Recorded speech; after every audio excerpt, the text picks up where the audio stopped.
అందరికీ నమస్కారం. అమ్మ భాష యూట్యూబ్ ఛానల్ వీక్షకులకి స్వాగతం. ఈరోజు మనం 10వ తరగతి తెలుగు వాచకంలోని గూడూరి సీతారాం గారు రచించినటువంటి భూమిక అనే పాఠ్యాంశం గురించి తెలుసుకుందాం. ముందుగా పాఠం ఉద్దేశం. ముందు మాట వల్ల పుస్తకంపై ప్రాథమిక అవగాహన ఎలా కలుగుతుందో, పుస్తకాన్ని చదవాలనే ఆసక్తి, ఆతురత ఎట్లా ఏర్పడుతాయో తెలియజేస్తూ దాని స్వరూప స్వభావాలను పరిచయం చేయడమే ఈ పాఠం ఉద్దేశం. ఒక పుస్తకాన్ని మనం చదవాలి అనుకున్నప్పుడు ఆ పుస్తకం యొక్క పరిచయ వాక్యాల్ని ముందుగా చదివినట్లయితే ఆ పుస్తకంపై మనకి మొదటిగా అవగాహన లేదా ఆకలింపు కలుగుతుంది. ఆ తరువాత ఆ పుస్తకాన్ని చదవాలనేటటువంటి అపేక్ష, ఉత్కంఠ ఏర్పడతాయి. ఆ విషయాల్ని తెలియజేస్తూ ముందు మాట లేదా పీఠిక యొక్క స్వరూప స్వభావాలని మీకు పరిచయం చేయడమే భూమిక పాఠం యొక్క ముఖ్యమైనటువంటి ఉద్దేశం. పాఠ్యభాగ వివరాలు. ఈ పాఠం పీఠికా ప్రక్రియకు చెందినది. ఒక పుస్తకం ఆశయాన్ని, అంతఃసారాన్ని, తాత్వికతను, రచయిత దృక్పథాన్ని, ప్రచురణ కర్తవ్య ప్రయాసలను తెలియజేసేదే పీఠిక. ఒక గ్రంథ నేపథ్యాన్ని, లక్ష్యాలను పరిచయం చేస్తూ ఆ గ్రంథ రచయిత కానీ, మరొకరు కానీ, విమర్శకుడు కానీ రాసే విశ్లేషణాత్మక పరిచయ వాక్యాలను పీఠిక అంటారు. దీనికే ముందు మాట, భూమిక, ప్రస్తావన, తొలి పలుకు, మున్నుడి, ఆముఖం మొదలైన పేర్లెన్నో ఉన్నాయి. నేషనల్ బుక్ ట్రస్ట్ ప్రచురించిన నెల్లూరి కేశవస్వామి ఉత్తమ కథలు సంపుటికి గూడూరి సీతారాం గారు రాసిన పీఠిక ప్రస్తుత పాఠ్యాంశం. ప్రస్తుత మన పాఠం ఏ రచనా విధానానికి చెందినది అంటే పీఠిక. ఒక పుస్తకం యొక్క లక్ష్యాన్ని, అదే ఆశయాన్ని, ఆ పుస్తకంలో ఉన్నటువంటి విషయాల్ని, ఆ పుస్తకం యొక్క తత్వాన్ని, ఆ పుస్తకాన్ని రచించినటువంటి రచయిత యొక్క దృక్పథాన్ని, ఆ పుస్తకాన్ని ప్రచురించిన ప్రచురణకర్త యొక్క వ్యయ ప్రయాసల్ని తెలియజేస్తుంది పీఠిక. ఒక గ్రంథం యొక్క అంటే ఒక పుస్తకం యొక్క నేపథ్యాన్ని, పూర్వ సంఘటనల్ని, ఆ పుస్తకం యొక్క లక్ష్యాల్ని పరిచయం చేస్తూ ఆ గ్రంథాన్ని రచించినటువంటి రచయిత కానీ, మరొకరు కానీ, లేదా విమర్శకుడు కానీ రాసేటటువంటి వివరణాత్మకమైన పరిచయ వాక్యాలనే పీఠిక అంటారు. పీఠికకే ముందు మాట, భూమిక, ప్రస్తావన, తొలి పలుకు, మున్నుడి, ఆముఖం మొదలైనటువంటి పేర్లు ఉన్నాయి. నెల్లూరి కేశవస్వామి ఉత్తమ కథలు అనే సంపుటిని నేషనల్ బుక్ ట్రస్ట్ ప్రచురించింది. ఆ సంపుటికి గూడూరి సీతారాం గారు రాసినటువంటి పీఠికే ప్రస్తుత మన పాఠ్యాంశం భూమిక. కవి పరిచయం. ఈ పాఠ్యాంశాన్ని రచించినటువంటి కవి గూడూరి సీతారాం గారు. రాజన్న సిరిసిల్ల జిల్లా దగ్గర గల హనుమాజీపేట అనే ఊరిలో జూలై 18వ తేదీ 1936వ సంవత్సరంలో గూడూరి సీతారాం గారు జన్మించారు. 1953 నుండి 1965 వరకు సుమారు ఈయన 80 కథల వరకు రచించారు. వీటిలో కొన్ని కథలు మాత్రమే దొరుకుతున్నాయి. అంటే ఆయన రచించినటువంటి 80 కథల్లో కొన్ని కథలు మాత్రమే లభ్యమవుతున్నాయి. తెలంగాణ కథా సాహిత్యంలో పేద కులాల జీవితాలను, అట్టడుగు వర్గాల భాషను అక్షరబద్ధం చేసినటువంటి గొప్ప రచయిత గూడూరి సీతారాం గారు. స్వాతంత్ర్యానంతర తెలంగాణ తొలితరం కథలకు దిక్సూచిగా, మార్గదర్శిగా నిలబడమే కాకుండా 1953లో తెలంగాణ రచయితల సంఘానికి కార్యదర్శిగా పనిచేశారు. పలు గ్రంథాలకు అంటే అనేక పుస్తకాలకు సంపాదకుడిగా వ్యవహరించారు. మారాజు, లచ్చి, పిచ్చోడు, రాజమ్మ రాజీరికం ఈయన ప్రసిద్ధ కథలు. తెలంగాణ భాషను, తెలంగాణ యాసను ఒలికించడం గూడూరి సీతారాం గారి కళానికున్న ప్రత్యేకత. ప్రవేశికలోకి ప్రవేశిద్దాం. కథలు ఒకప్పుడు మానసిక ఆనందాన్ని, నైతిక విలువలను చెప్పడానికి పరిమితమై ఉండేవి. 20వ శతాబ్దంలో ఆధునిక కథానిక సాహితీరంగ ప్రవేశం చేయడంతో కథ స్వరూప స్వభావాల్లో స్పష్టమైన మార్పులు చోటు చేసుకున్నాయి. కథానిక సామాజిక బాధ్యతను తలకెత్తుకున్నది. మానవ మనస్తత్వాన్ని, సంఘర్షణను, భిన్న సంస్కృతులను తన జీవ లక్షణాలుగా చేసుకున్నది.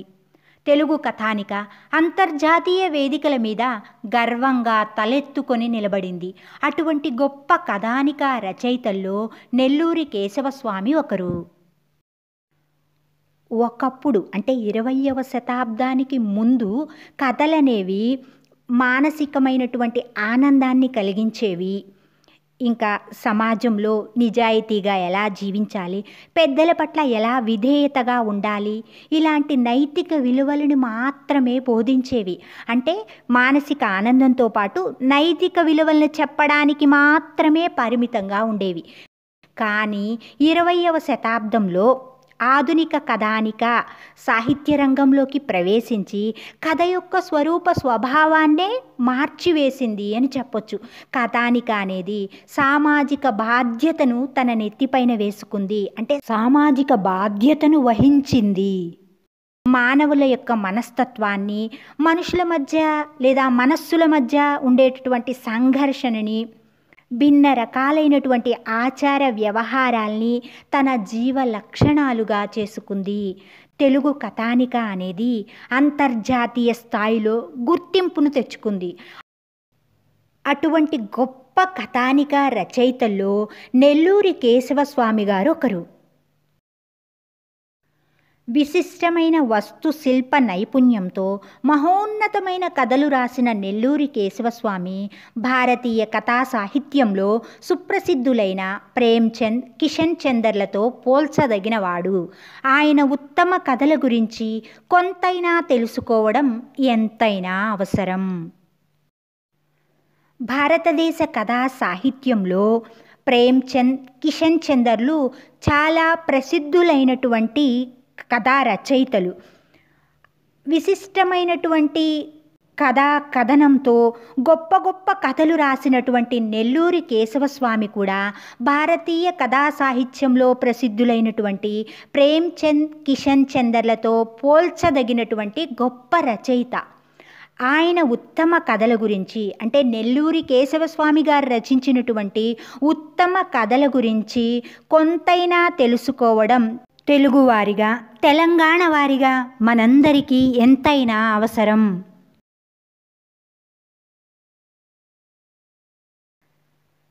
నెల్లూరి కేశవస్వామితో నా స్నేహం 1950ల నాటిది. నేను హైదరాబాదులోని నిజాం కాలేజీలో డిగ్రీ చదువుతున్న కాలంలో పల్లా దుర్గయ్య, మహాకవి దాశరథి కృష్ణమాచార్య, దాశరథి రంగాచార్య, వట్టికోట ఆళ్వారు స్వామి, బిరుదురాజు రామరాజు, జ్ఞాన్పీఠ అవార్డు గ్రహీత doctor C Narayana Reddy, D Ramalingam, Nelluri Kesava Swamy, నా చిన్ననాటి స్నేహితుడు జి సురమౌళి మరికొందరం తరచూ నారాయణగూడలో కలుసుకునేవాళ్ళం. సాహిత్య చర్చలు సాగుతుండేవి. నేను ఆ కాలంలోనే విరివిగా కథలు రాయడం ప్రారంభించాను. తెలుగు స్వతంత్ర, ఆంధ్రప్రభ వారపత్రిక, తెలుగుదేశం, సుజాత, పల్లెటూరు, ప్రజామాత వారపత్రిక, స్రవంతి మాసపత్రికలలో కథలు అచ్చవుతుండేవి. నెల్లూరు కేశవస్వామి, డి రామలింగం, జి సురమౌళి, దాశరథి రంగాచార్య, నేను కథలు రాస్తుంటే మిగతా వాళ్ళు కవిత్వం రాస్తుండేవాళ్ళు. మేము అప్పటి మా కథల అచ్చుప్రతులను కాపాడుకోలేకపోయాము. అప్పుడు ఆ ధ్యాస కూడా ఉండేది కాదు. ఈ పాఠం నెల్లూరి కేశవస్వామి ఉత్తమ కథలు అనే సంపుటికి గూడూరి సీతారాం గారు రచించినటువంటి పీఠిక అని మనం ముందే చెప్పుకున్నాం. కాబట్టి ఇక్కడ నేను అన్న, నా అన్న ఎవరని అర్థం? గూడూరి సీతారాం గారు. నెల్లూరి కేశవస్వామి తొలితరం తెలంగాణ రచయిత, అనువాదకుడు. ఆయనతో గూడూరి సీతారాం గారి స్నేహం 1950ల నాటిది. గూడూరి సీతారాం గారు హైదరాబాదులోని నిజాం కళాశాలలో డిగ్రీ చదువుతున్నటువంటి కాలంలో కొందరు సాహితీవేత్తల్ని తరచుగా కలుస్తూ ఉండేవారు. వారి గురించి ఇప్పుడు మనం ఒక వాక్యంలో తెలుసుకుందాం. పల్లా దుర్గయ్య, ఈయన ఉస్మానియా యూనివర్సిటీ నుంచి తెలుగులో ఎంఏ పట్టా పుచ్చుకున్నటువంటి మొట్టమొదటి వ్యక్తి, కవి, సాహిత్య పరిశోధకుడు. మహాకవి దాశరథి కృష్ణమాచార్య, ఈయన నిజాం ప్రభువుని ఎదిరిస్తూ ఎన్నో రచనలు చేశాడు. నా తెలంగాణ కోటి రతనాల వీణ అని గర్వంగా ప్రకటించి తెలంగాణ ఉద్యమానికి ప్రేరణనందించిన కవి. దాశరథి రంగాచార్య, ఈయన సాహితీవేత్త మరియు తెలంగాణ సాయుధ పోరాట యోధుడు. దాశరథి కృష్ణమాచార్య, దాశరథి రంగాచార్య ఇద్దరూ సోదరులు. కృష్ణమాచార్యని పద్య దాశరథి అని, రంగాచార్యని గద్య దాశరథి అని అంటారు. వట్టికోట ఆళ్వారు స్వామి, తెలంగాణ ప్రజా సాహిత్యానికి పాదులు వేసి ప్రాణం పోసినవాడు. తెలంగాణ ప్రాంతంలో గ్రంథాలయోద్యమం నడిపించి ప్రజలను తన అక్షరానికి పదును పెట్టడం ద్వారా చైతన్యపరిచినటువంటి రచయిత, పాత్రికేయుడు. బిరుదురాజు రామరాజు గారు, ఈయన జానపద సాహిత్యంపై కృషి చేసినటువంటి రచయిత. సినారేగా పేరు పొందినటువంటి డాక్టర్ సింగిరెడ్డి నారాయణ రెడ్డి గారు తెలుగు కవి, సాహితీవేత్త. తెలుగు సాహిత్యానికి సినారే చేసినటువంటి ఎనలేని సేవలకు గాను 1988లో విశ్వంభర కావ్యానికి ప్రతిష్టాత్మకమైనటువంటి జ్ఞానపీఠ పురస్కారం లభించింది. డి రామలింగం, ఈయన కూడా రచయిత, అనువాదకుడు. తెలుగు రచయిత సురమౌళి, ఈయన గూడూరి సీతారాం గారి బాల్యమిత్రుడు. వీరితో పాటుగా మరికొందరు ఎక్కువగా నారాయణగూడలో కలుసుకునేవాళ్ళట. కలుసుకుని వీళ్ళందరూ కూడా గొప్ప కవులు, సాహితీవేత్తలు కాబట్టి ఏం చేసేవారు, సాహిత్య చర్చలు జరిపేవారు. సీతారాం గారు డిగ్రీ చదువుతున్నటువంటి కాలం నుండే కథలు రాయడం మొదలుపెట్టారు. వీరు రచించినటువంటి కథలు కొన్ని పత్రికలలో అచ్చవుతూ ఉండేవి. వారానికి ఒకసారి వెలువడేటటువంటి పత్రికని వారపత్రిక అంటారు. అలాగే నెలకు ఒకసారి వెలువడే పత్రిక మాసపత్రిక. వీరి కథలు తెలుగు స్వతంత్ర, ఆంధ్రప్రభ వారపత్రిక, తెలుగుదేశం, సుజాత, పల్లెటూరు, ప్రజామాత వారపత్రిక, స్రవంతి మాసపత్రికలలో అచ్చవుతుండేవి. నెల్లూరి కేశవస్వామి, డి రామలింగం, జి సురమౌళి, దాశరథి రంగాచార్య, గూడూరి సీతారాం గారు వీళ్ళేమో కథలు రాస్తూ ఉండేవారట.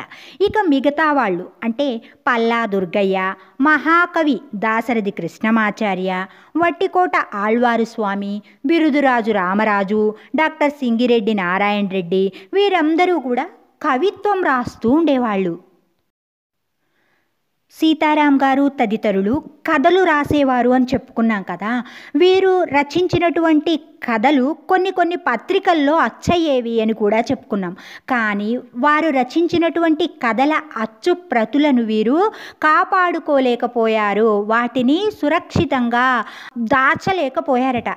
అప్పుడు ఆ దృష్టి కూడా వారికి లేదు, ఆ కథల్ని భద్రపరచాలి అనేటటువంటి దృష్టి కూడా వారికి లేదు అని చెప్తున్నారు. నా కథల్లాగే నెల్లూరి కేశవస్వామి కథలు ఎన్నో దొరకకుండా పోయాయి. అదృష్టం ఏమంటే ఆయన 1969లో 1981లో కొన్ని కథలనైనా సంపుటాలుగా వెలువరించడం వల్ల తెలుగు సాహిత్యానికి దక్కాయి. గూడూరి సీతారాం గారు తన కథల్ని కాపాడుకోలేకపోయాను అన్నారు. అదేవిధంగా నెల్లూరి కేశవస్వామి కథలు కూడా చాలా వరకు లభ్యం కావడం లేదు. అదృష్టం ఏంటంటే నెల్లూరి కేశవస్వామి గారు 1969లో ఒక కథా సంపుటిని, అలాగే 1981వ సంవత్సరంలో రెండవ కథా సంపుటిని ప్రచురించారు. కాబట్టే ఆయన కథలు తెలుగు సాహిత్యానికి లభించాయి. 1902 నుండి ప్రారంభమై తెలంగాణ కథ సామాజిక పరిణామాలను చిత్రిస్తూ వస్తున్నది. బండారు అచ్చమాంబ తొలి కథకురాలని చరిత్ర స్పష్టం చేసింది. అప్పటి తెలంగాణ కథ పుట్టుక నుండి సామాజిక చైతన్యంతోనే కొనసాగుతూ వచ్చింది. సమాజ పరిశీలన, విశ్లేషణ, మానసిక చిత్రణ, సామాజిక పరిణామాలు, ఫ్యూడల్ సమాజం, ప్రజాస్వామిక స్వేచ్ఛా వాయువులు, తెలంగాణ పలుకుబడులు, గ్రామీణ కుల వృత్తులు, సంస్కృతి, గ్రామీణ జీవితం, ఉర్దూ మీడియం పోయి తెలుగు మీడియం రావడం, ప్రజాస్వామిక ఉద్యమాలు, రాజకీయ పరిణామాలు మొదలైనవి తెలంగాణ కథలో పలు కోణాల్లో చిత్రించబడ్డాయి. 1918లో స్థాపించబడి దేశంలోనే మిక్కిలి ప్రసిద్ధిగాంచిన ఉస్మానియా యూనివర్సిటీ ఇందుకు భూమికనందించింది. 1902 నుండి ప్రారంభమైనటువంటి తెలంగాణ కథ సామాజిక మార్పుల్ని చిత్రిస్తూ వస్తుంది. మొదటి కథా రచయిత్రి బండారు అచ్చమాంబ అని మనకి చరిత్ర ద్వారా తెలుస్తుంది. అప్పటి తెలంగాణ కథ పుట్టుక నుండి సామాజిక చైతన్యంతోనే కొనసాగుతూ వచ్చింది. తెలంగాణ కథలో వివిధ కోణాల్లో చిత్రీకరించబడినటువంటి అంశాల గురించి గూడూరి సీతారాం గారు ఈ విధంగా తెలియజేస్తున్నారు. సమాజ పరిశీలన, ఇంకా విషయ విభజన పద్ధతి, విశ్లేషణ, మానసిక చిత్రణ అంటే మనః ప్రవృత్తి, ఆ తర్వాత సామాజిక పరిణామాలు, ఈ సంఘంలో జరుగుతున్నటువంటి మార్పులు, ఫ్యూడల్ సమాజం అంటే బూర్జువా వ్యవస్థ లేదా పెత్తందారీ సమాజం, ప్రజాస్వామిక స్వేచ్ఛావాయువులు, తెలంగాణ పలుకుబడులు అంటే తెలంగాణ మాట తీరు, నుడికారాలు, జాతీయాలు, అదేవిధంగా తెలంగాణలో ఉండేటటువంటి కుల వృత్తుల గురించి, తెలంగాణ యొక్క ఆచార వ్యవహారాల గురించి, తెలంగాణ గ్రామీణుల యొక్క జీవితాన్ని గురించి. అప్పటి వరకు కూడా తెలంగాణని పరిపాలించింది నిజాములు. వాళ్ళ మాతృభాష ఉర్దూ కాబట్టి విద్యా వ్యవస్థ అంతా ఉర్దూ మీడియంలో ఉండేది. ఉర్దూ మీడియం పోయి తెలుగు మీడియం రావడం గురించి, ప్రజాస్వామిక ఉద్యమాల గురించి, ప్రజాస్వామిక పోరాటాల గురించి, రాజకీయ మార్పులు మొదలైనవన్నీ కూడా తెలంగాణ కథలో వివిధ కోణాల్లో చిత్రించబడ్డాయి. దేశంలోనే మిక్కిలి ప్రసిద్ధిగాంచినటువంటి విశ్వవిద్యాలయము ఉస్మానియా విశ్వవిద్యాలయం. ఇది 1918లో స్థాపించబడింది. దీనికంతటికీ కూడా పూర్వరంగం ఉస్మానియా విశ్వవిద్యాలయమే అని చెప్తున్నారు మన రచయిత. హైదరాబాద్ రాజ్యం స్వాతంత్ర్యానికి పూర్వం ఒక ప్రత్యేక దేశంగా, రాజ్యంగా సొంత కరెన్సీని, సైన్యాన్ని కలిగి ఉండిన ఐక్యరాజ్య సమితిలోని సభ్యదేశం. హైదరాబాద్ రాజ్యం బ్రిటిష్ ఇండియాలోని అతిపెద్ద రాజ్యం. అంత పెద్ద రాజ్యం ఇండియాలో మరొకటి లేదు. తెలంగాణ, కర్ణాటక, మహారాష్ట్ర ప్రాంతాలతో హైదరాబాద్ రాజ్యం కొనసాగింది. హైదరాబాద్ రాజ్యాన్ని అసఫ్ జాహీ వంశీయుడైన నిజాం ఉల్ ముల్క్ 1727లో స్థాపించాడు. ఇతడు మొఘలాయి చక్రవర్తులకు అత్యంత నమ్మకస్తుడు. హైదరాబాద్ రాజ్యాన్నే హైదరాబాద్ సంస్థానం అని కూడా పిలిచేవారు. 7 నిజాం వంశీయులు హైదరాబాద్ రాజ్యాన్ని పరిపాలించారు. హైదరాబాద్ రాజ్యం స్వాతంత్ర్యానికి ముందు ఒక ప్రత్యేకమైన దేశంగా ఉండేది. అంతేకాకుండా సొంత కరెన్సీని, సొంత సైన్యాన్ని కలిగి ఉండేది. యుఎన్ఓలో, ఐక్యరాజ్య సమితిలో సభ్య దేశంగా ఉండేది. హైదరాబాద్ రాజ్యము బ్రిటిష్ వాళ్ళు పరిపాలించినటువంటి భారతదేశంలోని అతిపెద్ద రాజ్యం. అంత పెద్ద రాజ్యం భారతదేశంలో మరొకటి లేదు. హైదరాబాద్ రాజ్యంలో ప్రస్తుత తెలంగాణతో పాటు నేటి కర్ణాటకలోని 3 జిల్లాలు, మహారాష్ట్రలోని 5 జిల్లాలు కలిసి ఉండేవి. హైదరాబాద్ రాజ్యంలో నిజామాంధ్ర మహాసభ, కమ్యూనిస్టులు, స్టేట్ కాంగ్రెస్ ప్రజాస్వామిక హక్కుల కోసం, స్వాతంత్ర్యం కోసం ఉద్యమించారు. ఒక లక్ష్య సాధన కోసం సామూహికంగా చేసేటటువంటి ప్రయత్నాన్ని ఉద్యమం అంటారు. ఇక్కడ హైదరాబాద్ రాజ్యంలో నిజామాంధ్ర మహాసభ, కమ్యూనిస్టులు, స్టేట్ కాంగ్రెస్ వీళ్ళందరూ కూడా దేనికోసం ఉద్యమం చేశారు అంటే ప్రజాస్వామిక హక్కుల కోసం, స్వాతంత్ర్యం కోసం ఉద్యమం చేశారు. 1946 నుండి 1951 మధ్య తెలంగాణ రైతాంగ పోరాటం జరిగింది. ఈ సాయుధ రైతాంగ పోరాటంలో 4,000 మంది చనిపోయారు. 100 ఎకరాలు కలిగినటువంటి భూస్వాములు, ఆ భూస్వాములకి అండదండలు అందించినటువంటి నిజాం ప్రభుత్వంపై రైతులు చేసినటువంటి పోరాటమే తెలంగాణ రైతాంగ పోరాటం. చారిత్రాత్మకమైనటువంటి ఈ పోరాటం 1946 నుండి 1951 సంవత్సరాల మధ్య కొనసాగింది.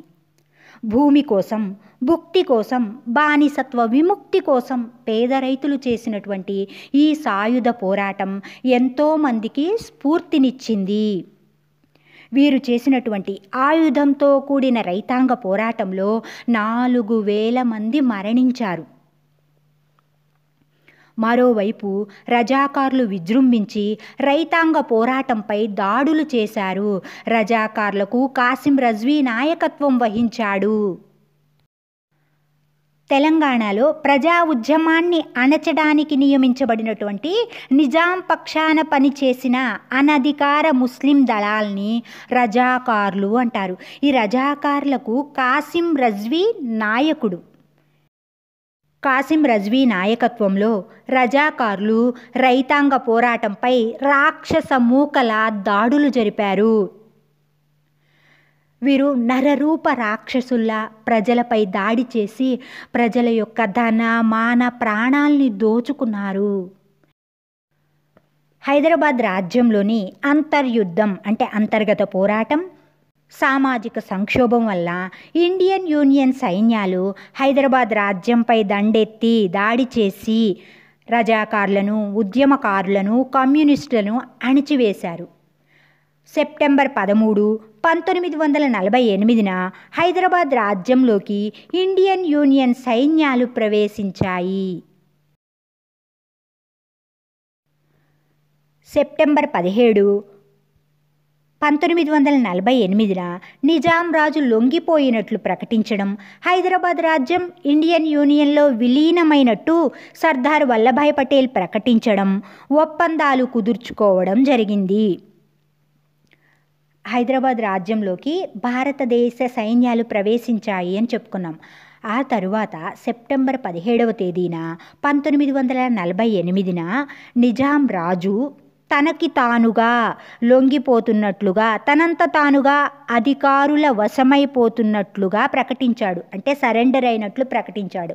హైదరాబాద్ రాజ్యము భారతదేశంలో కలిసిపోయినట్లుగా భారతదేశ మొట్టమొదటి ఉప ప్రధాని సర్దార్ వల్లభాయ్ పటేల్ ప్రకటించడము, ఒప్పందాలు కుదుర్చుకోవడం జరిగిపోయాయి.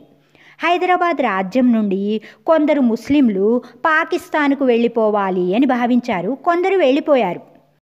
ఈ చారిత్రక సామాజిక పరిణామాలను, సంక్షుభిత సమాజాన్ని అంటే ఈ చరిత్రలో జరిగినటువంటి సాంఘిక మార్పులని, వ్యాకులపరచబడ్డటువంటి, భయపడ్డటువంటి సంఘాన్ని, మానసిక సంఘర్షణను కథల రూపంలో నిక్షిప్తం చేసిన, కథల రూపంలో జాగ్రత్త పరిచినటువంటి కథకుడు నెల్లూరి కేశవస్వామి.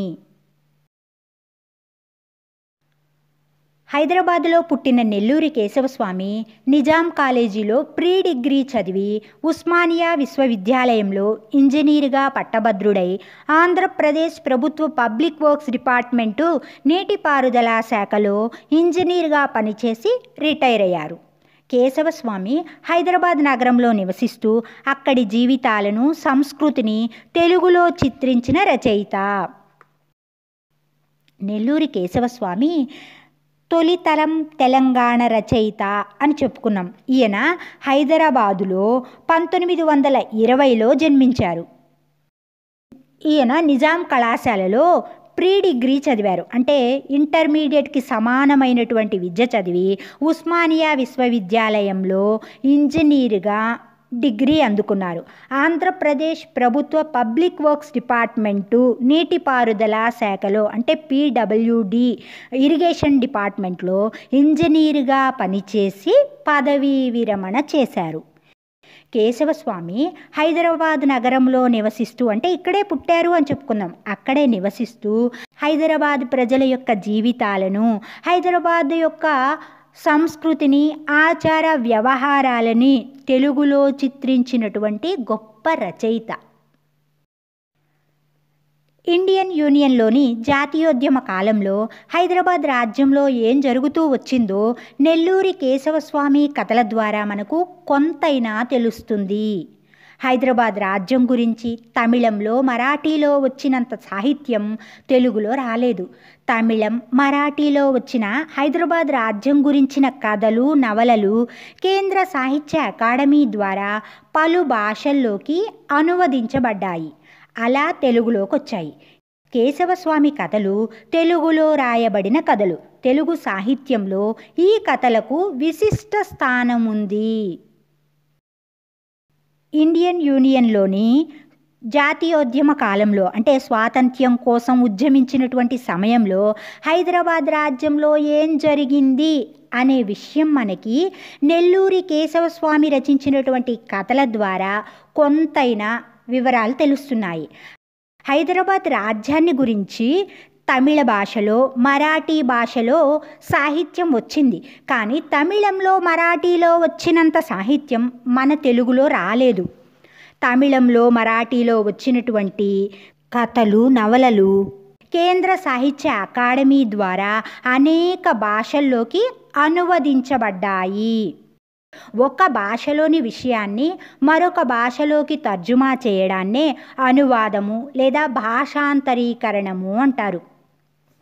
తమిళంలో, మరాఠీలో హైదరాబాద్ రాజ్యం గురించి చాలా సాహిత్యం వచ్చింది అని చెప్పుకున్నాం. ఆ సాహిత్యాన్ని, తమిళంలో, మరాఠీలో వచ్చినటువంటి సాహిత్యాన్ని అనేక భాషల్లోకి కేంద్ర సాహిత్య అకాడమీ ద్వారా అనువాదం చేశారు. అలా తెలుగులోకి వచ్చినటువంటి కథలు చాలా ఉన్నాయి. కానీ నెల్లూరి కేశవస్వామి రచించినటువంటి కథలు మాత్రం తెలుగులో రాయబడినటువంటి కథలు. ఇవి తెలుగు సాహిత్యంలో మిక్కిలి శ్రేష్టమైన స్థానాన్ని సంపాదించాయి. ఆంధ్రప్రదేశ్ రాష్ట్రంలో ఉత్తరాంధ్ర, కోస్తాంధ్ర, రాయలసీమ, తెలంగాణ అనే ప్రాంతీయ విభాగాలు ఉన్నాయి. నెల్లూరి కేశవస్వామి తెలంగాణ ప్రాంతానికి చెందిన తెలుగు రచయిత.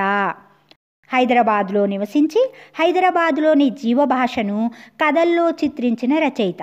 ఆయన చాలా కథలు రాశారు. ప్రస్తుతం వాటిలో కొన్ని మాత్రమే లభిస్తున్నాయి. వీరి తొలి కథల సంపుటి పసిడి బొమ్మ ఆగస్టు 1969లో వెలువడింది. మరో తెలంగాణ సుప్రసిద్ధ రచయిత కీర్తిశేషులు భాస్కర భట్ల కృష్ణారావు గారికి ఈ కథల సంపుటి అంకితం ఇవ్వబడింది.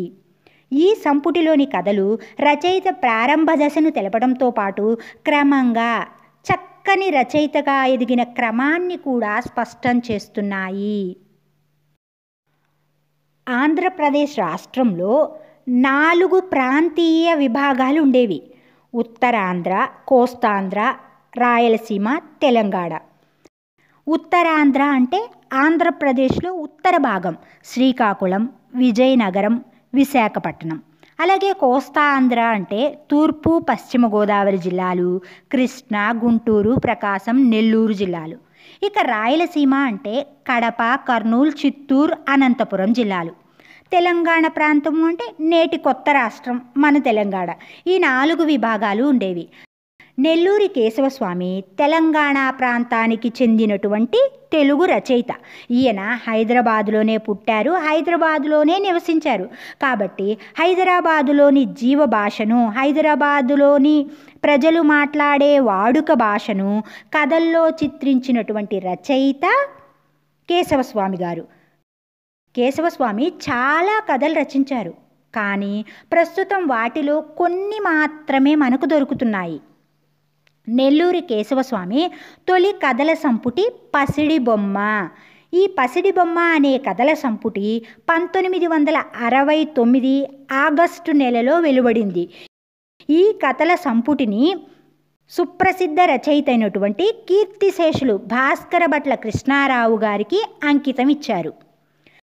ఈ సంపుటిలోని కథలు అంటే పసిడి బొమ్మ అనే కథల సంపుటిలోని కథలు నెల్లూరి కేశవస్వామి యొక్క ప్రారంభ దశను తెలపడంతో పాటుగా క్రమంగా ఆయన చక్కని రచయితగా ఎదిగినటువంటి క్రమాన్ని కూడా స్పష్టం చేస్తాయి. నెల్లూరి కేశవస్వామి రెండవ కథా సంకలనం చార్మినార్ కథలు. ఈ చార్మినార్ కథలు అనేవి కేవలం ఊహాజనిత కథలు కావు, ఊహల్లో నుంచి పుట్టినటువంటి కథలు కావు. సామాజిక పరిణామాలకు సాహిత్య రూపం ఇచ్చిన సామాజిక చరిత్ర రచన అని చెప్పొచ్చు. అంటే సమాజంలో జరుగుతున్నటువంటి మార్పులకు సాహిత్య రూపం ఇచ్చినటువంటి సామాజిక చరిత్ర రచన. చార్మినార్ కథలు హైదరాబాద్ రాజ్యం యొక్క చరిత్రని, సంస్కృతిని, ఆచార వ్యవహారాలని, మానవ సంబంధాలని, ఇక్కడి ముస్లింల జీవితాలను అపూర్వంగా చిత్రించాయి. గొప్పగా పూర్వమందెన్నడూ లేని విధంగా చిత్రించాయి. చార్మినార్ కథలు కథా సంకలనంలో మొత్తం 11 కథలున్నాయి.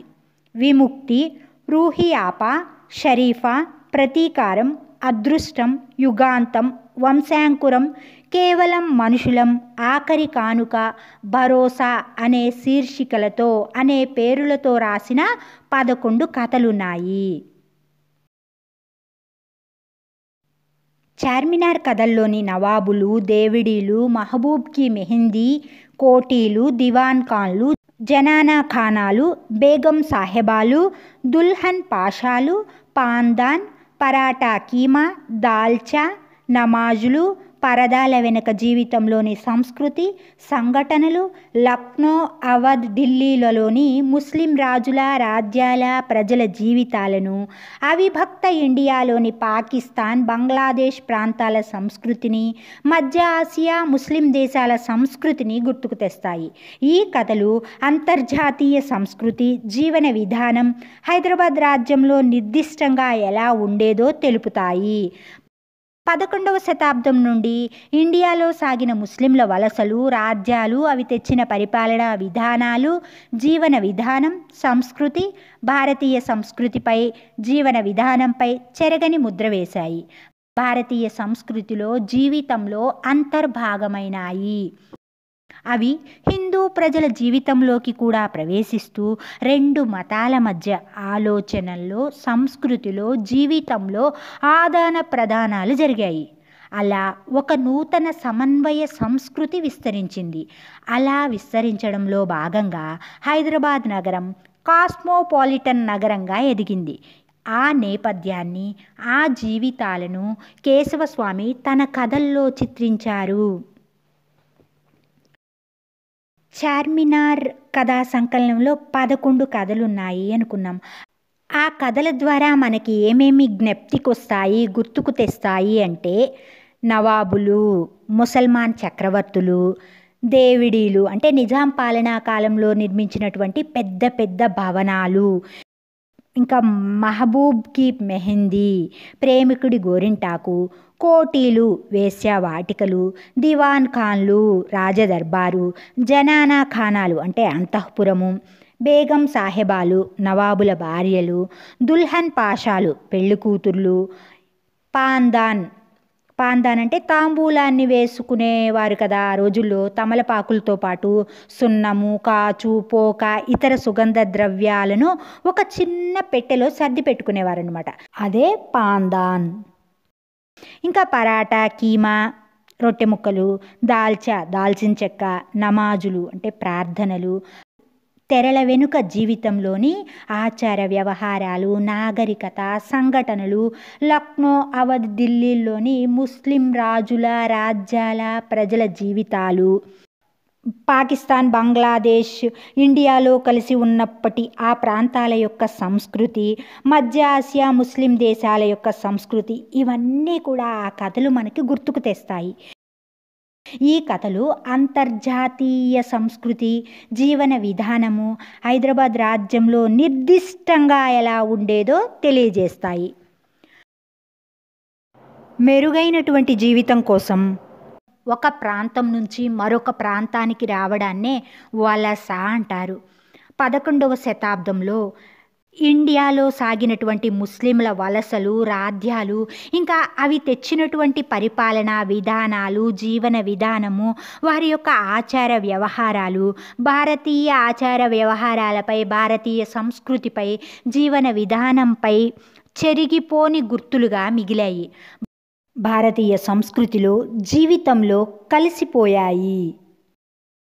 అవి హిందూ ప్రజల జీవితంలోకి కూడా ప్రవేశిస్తూ, అంటే ముస్లిం ప్రజల యొక్క సంస్కృతి ఇవంతా కూడా హిందూ ప్రజల్లోకి కూడా వస్తూ, రెండు మతాల మధ్య, హిందూ ముస్లిం మతాల మధ్య ఆలోచనల్లోనూ, సంస్కృతిలోనూ, జీవితంలోనూ ఇచ్చిపుచ్చుకోవడాలు జరిగాయి. అంటే సంస్కృతి సంప్రదాయాలు వారివి మనవి వారు పాటించడం జరిగింది. కాబట్టే ఆదాన ప్రదానాలు జరిగాయి అన్నారు. అలా ఒక నూతన సమన్వయ సంస్కృతి విస్తరించింది. ఆ విధంగా ఒక కొత్తదైనటువంటి సరి అయిన క్రమంలోని నాగరికత వ్యాపించింది. అలా వ్యాపించడంలో భాగంగా హైదరాబాద్ నగరము ప్రపంచంలోని అన్ని భాగాలకు సంబంధించినదిగా కాస్మోపాలిటన్ నగరంగా ఎదిగింది. ఆ నేపథ్యాన్ని, ఆ జీవితాలను నెల్లూరి కేశవస్వామి తన కథల్లో చిత్రించారు.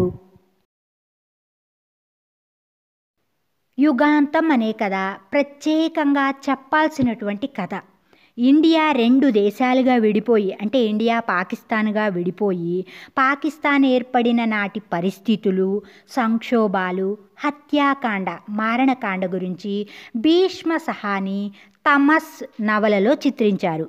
భీష్మ సహాని హిందీ యాక్టర్, రచయిత. ఆయన తన నవలలో ఇండియా రెండు దేశాలుగా విడిపోయినప్పుడు పాకిస్తాన్ ఏర్పడినప్పటి పరిస్థితుల్ని, మారణకాండని అంతా కూడా తన నవలలో చిత్రీకరించారు. ఆ నవల దూరదర్శన్లో టీవీ సీరియల్గా, ధారావాహికగా ప్రసారమైనప్పుడు పెద్ద ఎత్తున చర్చ సాగింది. అలాంటి పరిస్థితులే హైదరాబాద్ రాజ్యంలో 1946 నుండి 1950ల మధ్య ఏ విధంగా కొనసాగాయో చాలామందికి తెలియదు. హైదరాబాద్ రాష్ట్ర చరిత్ర ఆంధ్రప్రదేశ్ ఏర్పడడంతో మూలకు నెట్టివేయబడింది. ఒక సామాజిక వ్యవస్థ, రాజరిక వ్యవస్థ అంతమవుతూ ఒక నూతన దశలోకి సమాజం, మానవ సంబంధాలు మారుతున్న పరిణామాలను చిత్రించడం వల్ల కథకు యుగాంతం అనే పేరు సార్థకతను చేకూర్చింది.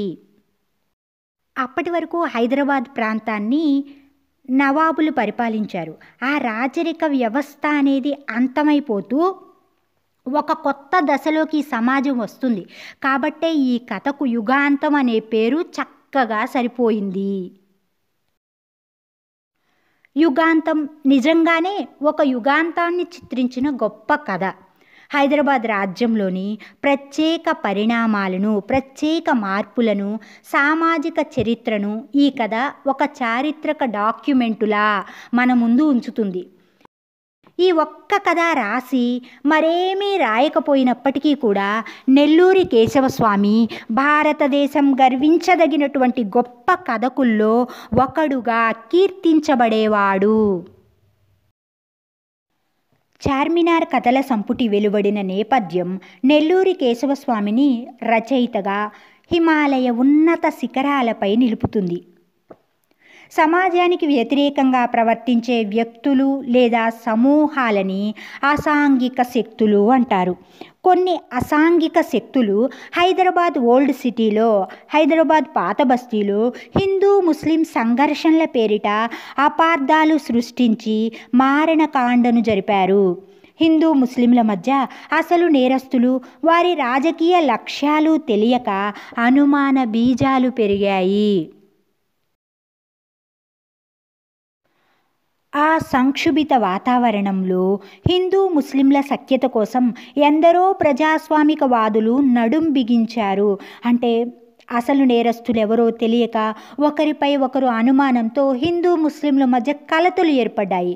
వాళ్ళిద్దరూ స్నేహంగా ఉండడం కోసం, అంటే హిందూ ముస్లిం సఖ్యత కోసం ఎందరో ప్రజాస్వామికవాదులు పని ప్రారంభించారు. రచయితగా, లోహియా సోషలిస్టుగా నెల్లూరు కేశవస్వామి ఈ సంఘటనల పట్ల చెలించిపోయి అశాంతిగా గడిపిన నిద్రలేని రాత్రులెన్నో. తాను ఈ సమాజంలో తిరిగి హిందూ ముస్లిం సఖ్యత కోసం ఏమీ చేయలేనా? రాజకీయాల కోసం మానవ సంబంధాలు, మమతలు, మతాలు, కులాతీత మతాతీత స్నేహాలు, ఆత్మీయతలు బలి కావలసిందేనా అని, అలా కావడానికి వీల్లేదని, తాను జీవించిన, తాను అనుభవించిన స్నేహం, ఆత్మీయత, కులాతీత మతాతీత మమతలు, ఓల్డ్ సిటీ జీవితాన్ని చార్మినార్ కథలుగా వెలువరించారాయన. ఎవరో సృష్టించిన అపార్థాల వల్ల, రాజకీయ ప్రయోజనాల వల్ల హిందూ ముస్లింల మధ్య కలతలు ఏర్పడ్డాయి, అపోహలు ఏర్పడ్డాయి. వీళ్ళ స్నేహం కోసం, వీళ్ళ సఖ్యత కోసం ఏమీ చేయలేనా అని ఆలోచించి నెల్లూరి కేశవస్వామి ఎన్నో నిద్రలేని రాత్రులు గడిపారు. ఎవరి ప్రయోజనాల కోసము అంటే రాజకీయాల కోసం ఈ మానవ సంబంధాలు, మమతలు, మతాలు ఇవన్నీ కూడా బలి కావాల్సిందేనా? అలా కావడానికి వీల్లేదు అని తాను జీవించినటువంటి, తాను ప్రత్యక్షంగా అనుభవించినటువంటి స్నేహాన్ని, ఆత్మీయతని, ఓల్డ్ సిటీ జీవితాన్ని, వీటన్నింటినీ కూడా చార్మినార్ కథలుగా రచించారు. ఇలా ఒక సామాజిక శాస్త్రవేత్తగా, చైతన్యశీలిగా తన వంతు కర్తవ్యాన్ని నెల్లూరి కేశవస్వామి నెరవేరుస్తూ రాసిన కథలే చార్మినార్ కథలు. చార్మినార్ కథలు కేవలం కథలు కావు, వాస్తవ జీవితాల, సామాజిక పరిణామాల, సామాజిక చరిత్రను నిక్షిప్తం చేస్తున్నటువంటి చారిత్రాత్మక కథలు. ముఖ్యంగా నిజాం రాజ్య యుగాంత పరిణామాలను చిత్రించిన కథలు. ఈ కథల్లో నెల్లూరి కేశవస్వామి హృదయం ఉంది. అందులో భాగంగా చూసినప్పుడు కేశవస్వామి రాసిన రూహీ ఆపా కథ మహోన్నతమైనటువంటి మానవీయ సంబంధాలను, మనిషిలోని సున్నితమైన హృదయాన్ని, కులమతాలకు అతీతంగా స్పందించే మనిషిని చిత్రించిన కథ.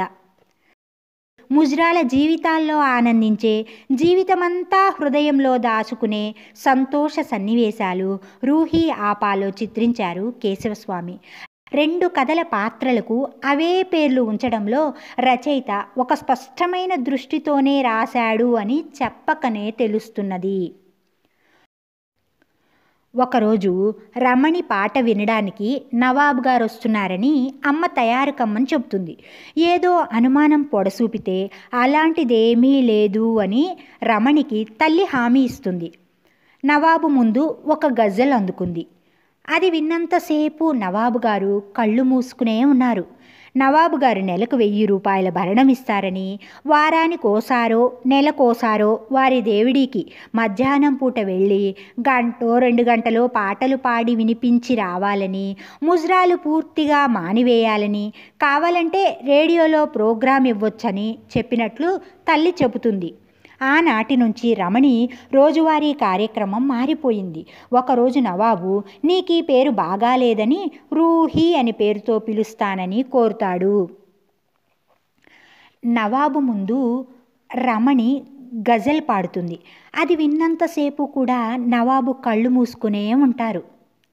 తర్వాత రమణి తల్లి రమణికి ఏం చెప్తుంది అంటే, నవాబు గారు మనకి నెలకి 1000 రూపాయలు జీతం ఇస్తారు, అతని భవనానికి వారానికి ఒకసారి కానీ నెలకి ఒకసారి కానీ వెళ్ళి 1-2 గంటలో పాటలు పాడి వినిపించాలి అని చెప్తుంది. అంతేకాకుండా బయట పాటలు పాడడం అంటే ముజ్రాలు పూర్తిగా మానివేయాలని, కావాలంటే రేడియోలో కార్యక్రమం ఇవ్వచ్చు అని చెబుతుంది రమణి తల్లి. ఆ రోజు నుంచి రమణి రోజువారీ కార్యక్రమం పూర్తిగా మారిపోతుంది. ఒకరోజు నవాబు గారు రమణి పాట విని ఆ తరువాత నీకీ పేరు బాగాలేదు, నేను నిన్ను రూహీ అని పేరుతో పిలుస్తాను అని కోరుతాడు. 2 సంవత్సరాల తర్వాత నవాబు కొడుకు రూహీకి ఎదురవుతాడు. నవాబు ఊరికి వెళ్ళిన సమయంలో చిన్న నవాబు సలీము రూహీని ఆహ్వానిస్తాడు, అంటే రూహీని పిలుస్తాడు. రూహి పరిపరి విధాలుగా పోతుంది, అనేక రకాలుగా ఆలోచిస్తుంది. సలీం ఆమెని తమ రహస్య గదిలోకి తీసుకెళ్తాడు. అక్కడ ఒక పరదా వేసిన ఫోటో చూపిస్తాడు. అక్కడ ఒక తెర వేసినటువంటి ఛాయాచిత్రాన్ని చూపిస్తాడు. ఆ ఫోటో, ఆ ఛాయాచిత్రం అచ్చం రూహీలాగే ఉంటుంది. అంటే ఆ ఫోటో సరిగ్గా రమణిలాగే ఉంటుంది. రూహి ఆ ఫోటో చూసి ఆశ్చర్యపోతుంది. అప్పుడు సలీం మా అక్క అని చెప్తాడు. అందుకే నిన్ను అక్క అని పిలవాలని ఉంది. రూహి ఆపా అని పిలుస్తాను అని అడుగుతాడు. రూహి ఆపాను నవాబు ఎందుకంత ఇష్టపడి వాత్సల్యం, ప్రేమ చూపాడో మనకు తెలుస్తుంది. ఆమె నవాబు కూతురా అని పాఠకులకు సందేహం కలుగుతుంది. అంటే ఈ కథ చదివేటప్పుడు రమణి నవాబు యొక్క కుమార్తె అని చదివేవారికి అనుమానం కలుగుతుంది.